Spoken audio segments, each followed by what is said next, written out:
Hey foodies, welcome to liveloveloverecipes.com. இன்றைக்கி நம்ம சேனலில் நம்ம பார்க்க போகிற ரெசிபி என்னன்னு பார்த்திங்கன்னா ஒரு சூப்பரான நான் ரெசிபி தான்.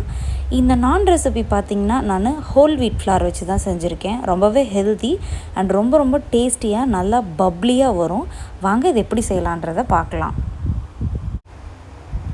ஃபர்ஸ்ட் இந்த ப்ரிப்பரேஷனுக்கு ஒரு பவுலில் 2 cups of whole wheat flour எடுத்திருக்கேன். which will be around 500 grams வரும். இது நம்ம பவுலில் ஆட் பண்ணிக்கலாம். இப்போ இதில் நம்ம புளிக்காத ஃப்ரெஷ்ஷாக இருக்கக்கூடிய தயிர் 3 tablespoons ஆட் பண்ணிக்கிறோம். 500 கிராம்ஸுக்கு 3 to 4 tablespoons நம்ம ஆட் பண்ணிக்கலாம், கரெக்டாக இருக்கும். இது பேக்கிங் பவுடர் பேக்கிங் சோடா நம்ம ஆட் பண்ணும்போது இது தயிரோட ரியாக்ட் ஆகி நம்மளுக்கு சாஃப்ட் அண்ட் பப்ளியான நான் கிடைக்கும். அதனால தான் இதை நம்ம ஆட் பண்ணிக்கிறோம். இப்போது இதுக்கு தேவையான அளவுக்கு சால்ட் ஆட் பண்ணிக்கலாம். இது கூடவே ஒரு 1 full spoon of sugar add பண்ணிக்கலாம். ஒரு 1/2 teaspoon அளவுக்கு பேக்கிங் பவுடர் ஆட் பண்ணிக்கலாம். கூடவே 1/4 teaspoon அளவுக்கு மட்டும் பேக்கிங் சோடா ஆட் பண்ணிக்கலாம். இப்போது இது எல்லாத்தையுமே நம்ம நல்லா கலந்து விட்டுறணும். சப்பாத்தி டோ அளவுக்கு தான் இதை நம்ம பிசையணும். உங்களுக்கு தண்ணி தேவைப்பட்டதுன்னா தண்ணி லைட்டாக தெளித்து விட்டு பிசைஞ்சிக்கோங்க.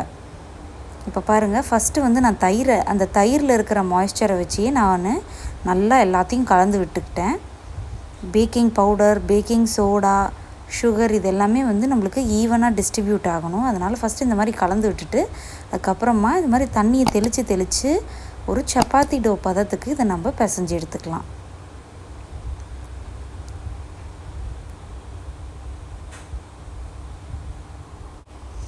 இதை நம்ம ப்ளெயின் நானாகவும் செய்யலாம், பட்டர் நானாகவும் செய்யலாம், கார்லிக் நானாகவும் செய்யலாம். நான் இன்றைக்கி பார்த்திங்கன்னா கார்லிக் நான் தான் செஞ்சுருக்கேன். ரொம்ப டேஸ்டியாக இருக்கும். இந்த கார்லிக் நானோட பன்னீர் பட்டர் மசாலா, தால் மக்கனி இது எல்லாமே பர்ஃபெக்டாக செட் ஆகக்கூடிய ரெசிபி தான்.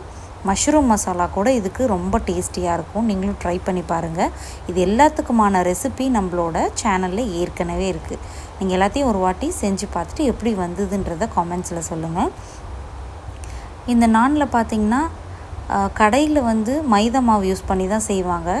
ஸோ மைதா மாவில் எந்த விதமான சத்துமே இல்லைன்றதுனால நான் வெறும் கோதுமை மாவை வச்சு மட்டுமே செஞ்சுருக்கேன்.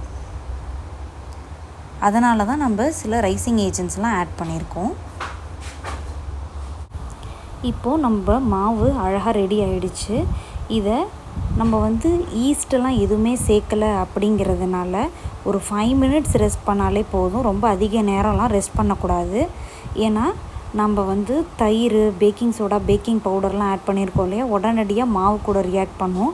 ஸோ நீங்கள் நிறைய ரெஸ்டிங் டைம் கொடுத்தீங்க அப்படின்னா நம்மளுக்கு புசுன்னு நல்லா ஃப்ளஃபியாலாம் இந்த நான் கிடைக்காது. அதனால் இது மாவு ரெடியான உடனேவே நீங்கள் நான் செய்ய ஆரம்பிச்சிடணும். ஸோ இப்போ ஈவனாக இந்த மாவை டிவைட் பண்ணிக்கிட்டேன். நான் எடுத்திருந்த 2 cup மாவுக்கு பார்த்திங்கன்னா 8 to 10 நான் வரைக்கும் கிடைக்கும், based on the size you're making. இப்போ பார்த்திங்கன்னா நம்மளுக்கு இவ்வளோ நான்ஸ் கிடச்சிருக்கு. இதை நம்ம ஒன்றா திரட்டி இதை தவாவில் குக் பண்ணி எடுத்துக்கலாம். நான் பார்த்திங்கன்னா எப்போவுமே ஒரு ஆப்லாங் சைஸில் தான் ஷேப்பில் தான் இருக்கும். அதனால் இதை அப்படியே ஒரு நீட்டமான ஷேப்பில் அப்படியே திரட்டிக்கோங்க.